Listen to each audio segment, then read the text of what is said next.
There's a particular kind of suffering that breaks men silently and they never see it coming. She enters your life like salvation itself, and you believe, with every fiber of your being, that you've finally found what you've been searching for.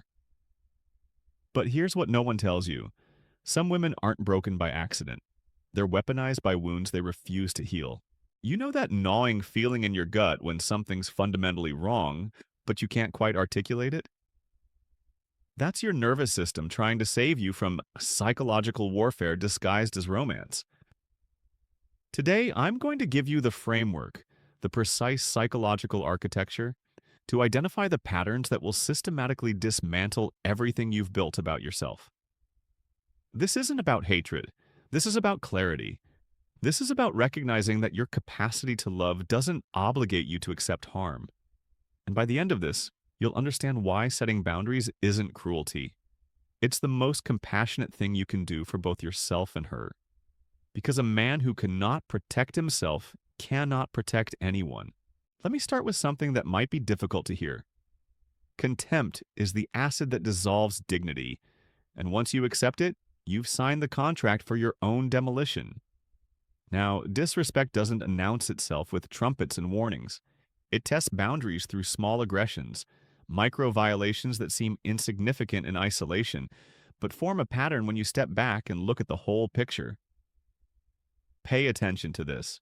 She speaks to you in tones she would never use with her boss, her friends, or even strangers on the street.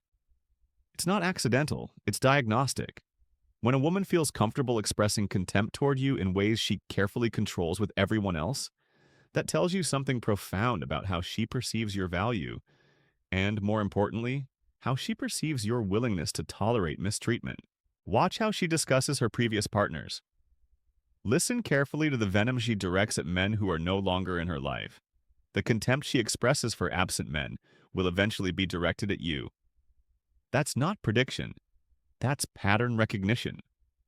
Marcus Aurelius understood something crucial.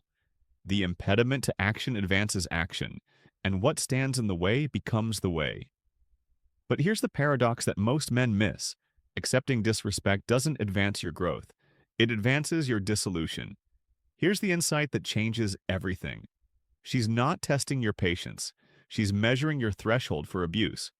From an evolutionary psychology perspective, boundary testing is status assessment. When you tolerate contempt, you're broadcasting low value, not to her conscious mind necessarily, but to her unconscious evaluation system. This creates a vicious cycle that spirals downward with remarkable consistency. The more you tolerate, the less she respects you. The less she respects you, the more contempt she feels. The more contempt she expresses, the more you tolerate in an attempt to save the relationship. Research from relationship laboratories shows that contempt is the single greatest predictor of relationship dissolution. More than anger, more than conflict, more than betrayal. John Gottman's decades of research demonstrated this with remarkable precision. If you're nodding right now, recognizing this pattern in your own relationship, you're already halfway to freedom. Recognition is the first act of resistance. But let me be clear about something. Men who accept disrespect don't get more respect over time. They get more creative forms of disrespect. Your tolerance teaches her the language of your suffering. Each boundary you fail to defend becomes a blueprint for future violations. The psychological cost is compounding. You begin second-guessing your own perceptions, wondering if you're too sensitive, if you're overreacting, if you're the problem. And here's something most people don't understand. Neurologically, chronic disrespect activates the same pain centers as physical injury. Your brain cannot distinguish between social pain and physical pain. Both trigger the same stress response, the same inflammatory cascade. You're not imagining the pain. It's real, measurable, and it has consequences. But disrespect is just the surface layer. What lies beneath is far more dangerous, and it's where most men lose themselves completely. Let me talk about the woman who cannot own her failures, because a person who cannot accept responsibility cannot become a better version of themselves, and they'll make sure you become a worse version of yourself in the process. Chronic victimhood isn't a response to circumstance. It's an identity structure. She has perfected what psychologists call external locus of control. The universe happens to her never because of her choices. Every problem has an external cause. Every failure has someone else's fingerprints. Every mistake belongs to circumstances beyond her control. She lives in a reality where she's always innocent, and everyone else is always guilty. This isn't just frustrating, it's psychologically dangerous. When you're in a relationship with someone who cannot accept responsibility for their actions, you become the default recipient of all blame. Your relationship problems become your problems. Her emotional struggles become your emotional failures. Her poor decisions become evidence of your inadequate support. You'll find yourself walking on eggshells, constantly adjusting your behavior to avoid triggering her blame-shifting mechanisms. Over time, something insidious happens. You start accepting fault for things that have nothing to do with you because it's easier than fighting her reality distortion field. This hypervigilance is neurologically exhausting.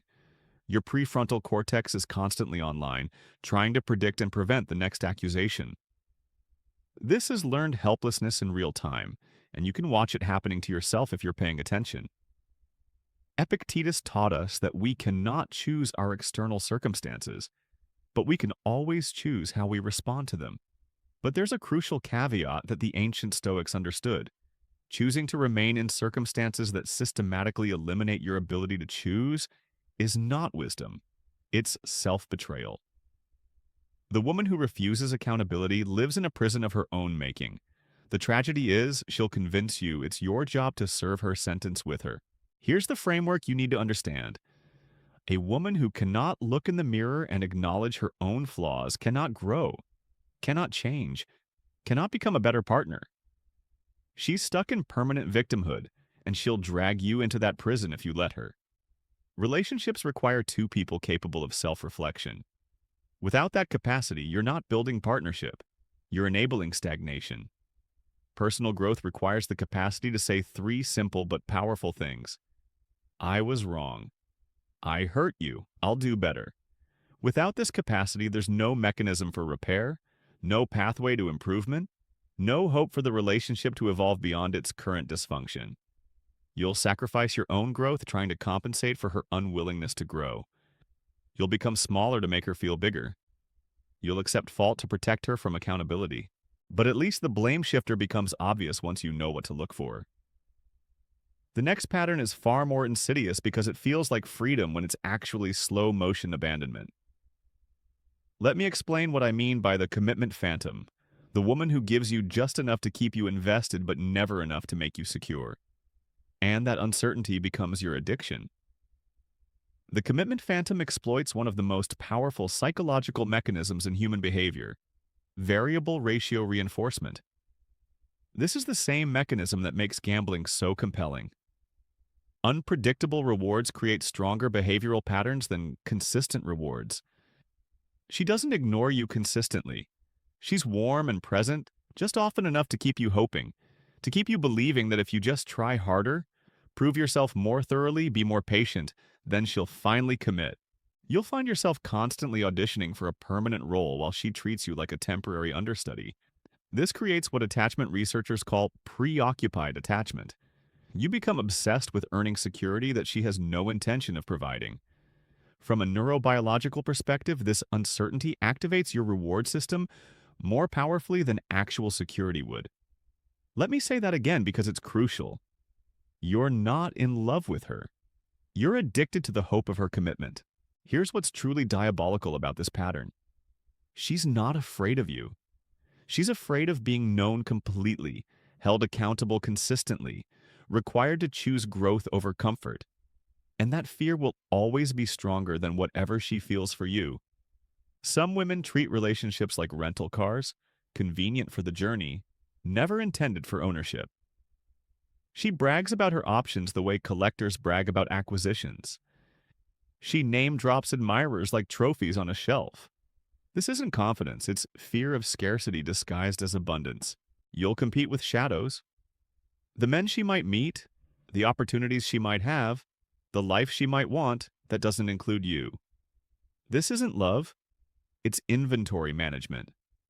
Seneca warned that we suffer more in imagination than in reality. But with the commitment phantom, The suffering is real because the uncertainty is intentional. She weaponizes your imagination against you. If you've ever felt grateful for scraps of commitment while she feeds you just enough to keep you hungry, you're experiencing this pattern right now. Living in relationship limbo creates specific psychological damage that persists even after the relationship ends. Chronic insecurity in attachment activates your threat detection system constantly. You're always monitoring for signs of abandonment, always prepared for rejection. This state of hypervigilance is neurologically identical to trauma responses. You become a shadow of yourself, censoring your needs, minimizing your expectations, accepting less to avoid losing what little you have. This isn't compromise, it's self-erasure. And here's the cruelest aspect. By the time you realize you deserve better, you've forgotten what better looks like. She hasn't just stolen your present, she's corrupted your future. And if she combines this commitment avoidance with the next pattern, you're dealing with a psychological cocktail that can break even the strongest men. Let me talk about the woman who doesn't fail to communicate. She weaponizes communication breakdown as a control mechanism. Strategic ambiguity is a form of psychological manipulation that creates dependency through perpetual uncertainty. She speaks in riddles when she should speak in plain language. She assumes you should know what she's thinking without her telling you. She punishes you for not reading her mind while refusing to open her thoughts to your understanding. When you try to discuss problems, she deflects with emotions. When you express emotions, she demands logic. When you offer solutions, she moves the goalposts. When you ask for clarity, she provides confusion. This isn't communication breakdown, it's communication sabotage. She's not trying to be understood, she's trying to maintain control through perpetual confusion. Here's the pattern that emerges. She creates communication chaos and then blames you for the confusion. You leave every conversation feeling like you said the wrong thing, understood the wrong message, responded the wrong way. You start editing yourself, censoring your thoughts, walking on verbal eggshells to avoid triggering her communication manipulation. The silent treatment deserves special attention because it's not about needing space. It's about inflicting psychological pain through strategic withdrawal. Research shows that social rejection activates the same neural pathways as physical pain. She knows this consciously or unconsciously and uses silence as punishment. You'll find yourself desperately trying to fix something you don't understand, apologizing for offenses you didn't commit, accepting blame for conflicts she created. This creates what psychologists call anxious pursuing. The more she withdraws, the more you chase. The more you chase, the more power she gains. The more power she gains, the more she can withdraw. The woman who uses silence as a weapon isn't protecting her peace. She's protecting her power. And your pain is the price she's willing to pay for that control. She demands emotional availability from you while maintaining emotional unavailability herself. She expects you to understand her implicit signals while dismissing your explicit requests. She requires you to validate her emotions while invalidating yours. She needs you to be vulnerable while she remains defended. Marcus Aurelius wrote that the impediment to action advances action, but he never suggested that repeatedly hitting your head against a wall advances consciousness. Some obstacles aren't meant to be overcome. They're meant to be walked around. Communication requires two willing participants. If only one person is trying to communicate while the other weaponizes miscommunication, you don't have a communication problem. You have a character problem. But at least with the communication saboteur, you know she's hiding something. The next type is dangerous precisely because she hides nothing.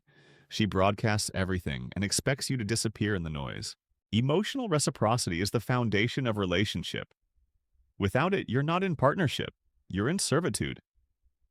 The empathy void doesn't necessarily rise to clinical levels, but it shares the same fundamental deficit: inability to perceive others as separate centers of experience. When you're hurt, she's bored. When you're struggling, she's impatient. When you need support, she needs attention. When you require understanding, she requires admiration. When you're drowning, she's complaining about getting wet from the splash. This isn't just selfishness, it's emotional blindness. She literally cannot see beyond her own experience to understand yours. She lacks the psychological capacity to step outside herself and step inside your perspective.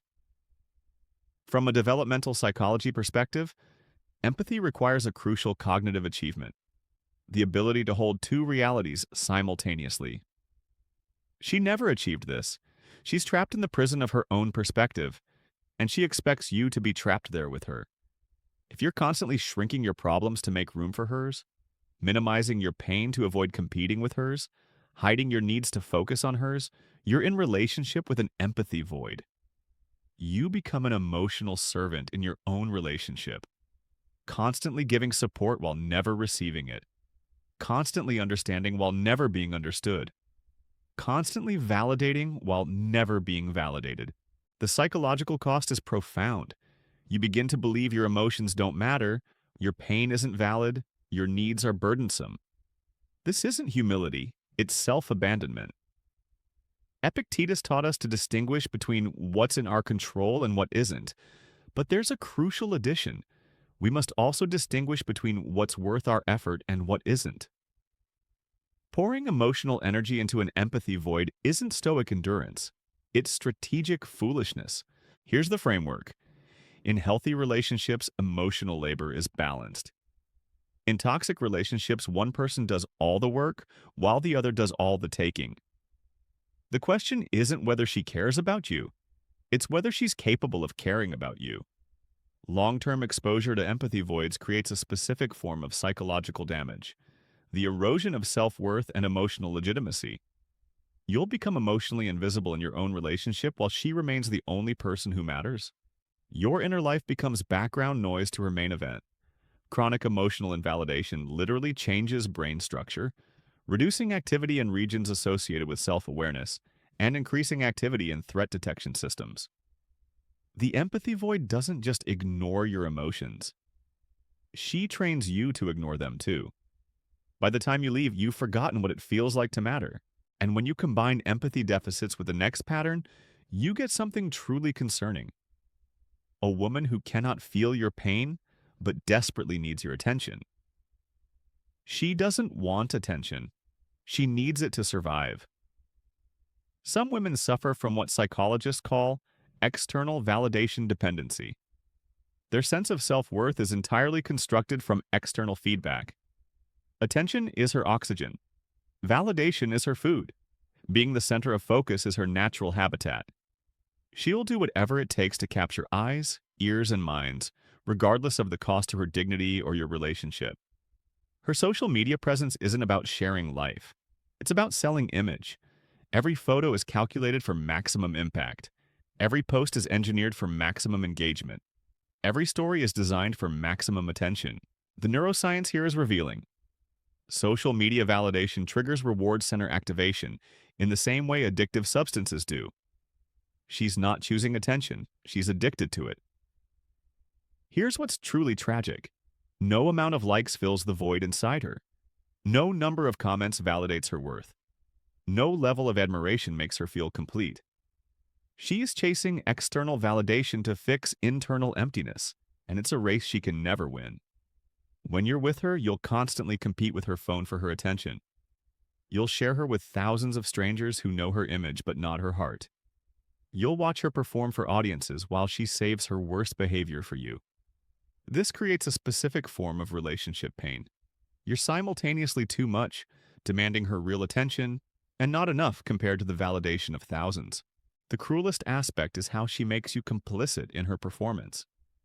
You become a supporting character in her social media narrative, a backstage assistant helping maintain her public image while she drains your private life of authenticity and connection. The woman who needs constant external validation has a hole in her soul that no amount of attention can fill, and she'll expect you to help her chase what she can never catch. Authentic connection requires presence, and the attention vampire is never fully present.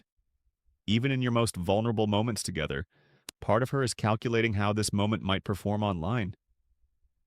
Even in your deepest conversations, she's thinking about her next post. Real connection requires what psychologists call emotional attunement, the ability to be fully present with another person's experience. The attention vampire cannot achieve this because her attention is always externally focused. You'll feel lonelier with her than you did alone because loneliness with someone who should be present is more painful than solitude by choice. These patterns are dangerous individually, but when they combine, they create something far more concerning. Let me show you how toxic traits multiply rather than add. Toxic women don't possess one isolated flaw. They possess combinations that create psychological complexity, capable of driving strong men to the edge of breakdown. When multiple toxic traits combine, they don't simply add, they multiply, creating synergistic harm. The woman who combines disrespect with blame shifting doesn't just hurt you twice. She creates a reality where you're simultaneously not good enough and responsible for her feelings about your inadequacy. The commitment phantom, who's also an attention vampire, keeps you insecure about your position while flaunting other options publicly. This isn't just painful, it's psychologically sadistic. The communication saboteur with empathy void tendencies leaves you unable to express your pain and ensures that even if you could, it wouldn't matter. Understanding these combinations is crucial because toxic women rarely present as obviously dangerous. They're masters of presenting their best qualities while hiding their worst tendencies until you're emotionally invested. In the beginning, she's sunlight through stained glass, beautiful, captivating, casting colors you've never seen. Her smile makes you forget your name. Her attention makes you feel chosen by the universe itself. But beneath that radiant surface lurks something that will slowly, systematically, deliberately dismantle everything you've built about yourself. Something that masquerades as love while practicing psychological warfare. Marcus Aurelius warned that everything we hear is an opinion, not a fact, and everything we see is a perspective, not the truth. But with toxic women, their perspective becomes your prison, and by the time you realize it, the bars are already built. If you're recognizing your relationship in these patterns, if your gut is confirming what your mind has been denying, that recognition is the first step toward freedom. You're not weak for staying longer than you should have. You're human. You're not confused for feeling exhausted and emotionally drained. You're not foolish for believing someone could change. Humans are wired to see the best in people, to hope for transformation, to believe love can heal wounds. But here's the truth that will set you free. Some wounds can't be healed by your love. Some people can't be changed by your patience. Some situations require not more understanding, but more boundaries. The strongest thing you can do is recognize when you're in psychological warfare disguised as romance. Because a man who cannot identify the problem cannot protect himself. You deserve a woman who respects you consistently, not conditionally. You deserve someone who takes responsibility for her actions and emotions. You deserve a partner who's committed to building something with you, not just using you until something better comes along. You deserve clear communication, not emotional warfare. You deserve to be valued for who you are, not what you can provide. You deserve someone who sees your happiness as important as her own, who treats your heart as carefully as she treats her own, who brings empathy rather than emptiness to your relationship. The ancient Stoics understood something profound. We cannot control what happens to us, but we absolutely control how we respond. Walking away from toxicity isn't failure. It's the highest form of self-respect. Choosing your peace over her presence isn't selfishness. It's wisdom. The moment you decide you won't accept toxicity is the moment you begin to reclaim your power. The moment you choose your peace over her presence is the moment you choose yourself over manipulation. The moment you walk away from what's harming you is the moment you walk toward what could heal you. No man should ever accept disrespect disguised as passion, control disguised as caring, or manipulation disguised as love. No man should ever compromise his mental health for someone else's comfort, his dignity for someone else's ego, his future for someone else's present convenience. These women are toxic not because they're evil, but because they're unhealed. They're dangerous not because they intend harm, but because they're incapable of preventing it. Your job isn't to save them, heal them, or fix them. Your job is to protect yourself, preserve your sanity, and pursue relationships that enhance your life rather than endanger it. You can't love someone into emotional health. You can't be patient enough to create someone else's personal growth, and you can't sacrifice yourself into someone else's salvation. Subscribe to PsycheLens if you're committed to understanding the psychology of healthy relationships and protecting yourself from toxic patterns. Hit that notification bell because of this work, the work of building genuine strength, requires ongoing education and constant vigilance. Choose wisely. Choose carefully. Choose yourself. Because the quality of your relationships determines the quality of your life, and no man should ever settle for beautiful harm when he could have authentic love. The path forward isn't about becoming hard or cynical. It's about becoming wise and selective. It's about understanding that not every woman who attracts you is good for you, that not every relationship that feels intense is healthy, that not every story deserves a happy ending. You are not required to set yourself on fire to keep someone else warm. You're not obligated to drown in someone else's ocean of problems. You're not responsible for healing someone else's brokenness at the cost of your own wholeness. The strongest thing you can do is walk away from toxicity, even when it wears a beautiful face. The wisest thing you can do is choose your peace over anyone else's problems. The most loving thing you can do for both yourself and them is refuse to enable harmful behaviors by accepting them. Choose yourself, because you deserve nothing less than genuine respect, authentic commitment, and real love.